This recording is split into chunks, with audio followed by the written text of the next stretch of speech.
Macmillan Audio presents The One-Day Contract by Rick Pitino with Eric Crawford. Read for you by Peter Berkrot, with an introduction read by Rick Pitino.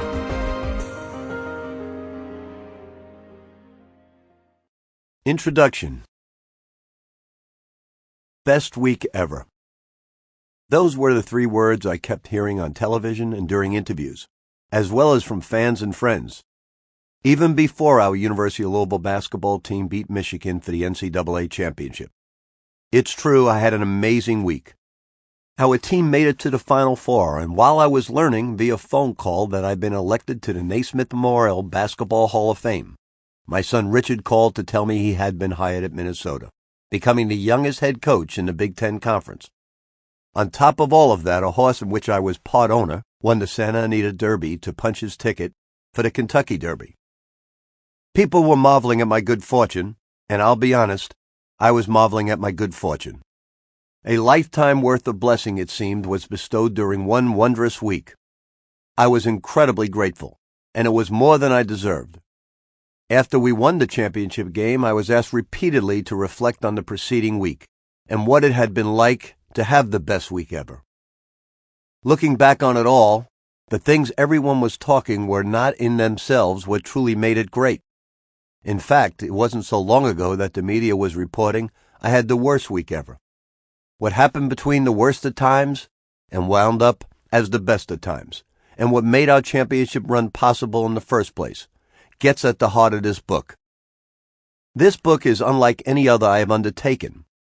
I began writing it the summer before our championship season, and was piecing it together in my mind long before that. While others have been focused on career, basketball, and success, this book began with just one goal, plain and simple. It began as an instrument to help our people through the most difficult times of their lives. There's no question we live in trying days. Just look at a newspaper or watch the nightly news. But most of us don't have to do that. We can see the evidence in our own lives. We all know about tough times. In this book, I will talk to you about mine. A remarkable thing happened while this book was being put together. As I was writing about overcoming adversity, the power of focus, dealing with doubt, the importance of humility, prospering through pressure, and the other ideas here, my team was putting each of those principles on display. The special young men I was coaching were putting into practice many of the precepts I will share in this book. They, in essence, wrote the conclusion, providing the happy ending. They proved that these principles work. They are fundamentals that are badly needed today by all of us. A basketball season on the mountaintop, for me, does not change the fact that for many people, these remain the most challenging, even desperate of times. And the memory of adversity is never far away in my own life. We live in an age warped by worry, whether through foreclosure, stock market difficulties, or downturn in the housing or job markets. People who never thought they would have to deal with the crushing weight of financial uncertainty have found themselves facing that very problem. Bankruptcies are widespread. Others take retirement and then find themselves struggling to live off the interest of their savings. Many reach retirement age, aren't sure whether they should stop working. Conservative investments are no longer reliable sources of income. Guarantees are gone. So many people of all ages in many walks of life feel there is nowhere to turn.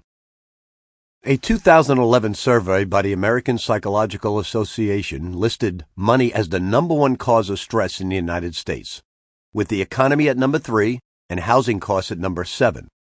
Economic changes have many worried about the stability of their situation.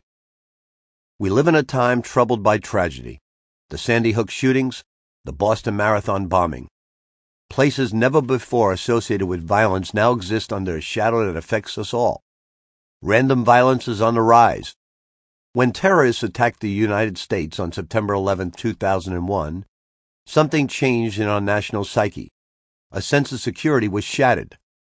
For those of us who suffered personal losses that day, life has never been the same, and the ramifications will last forever. My whole Sample complete. Ready to continue?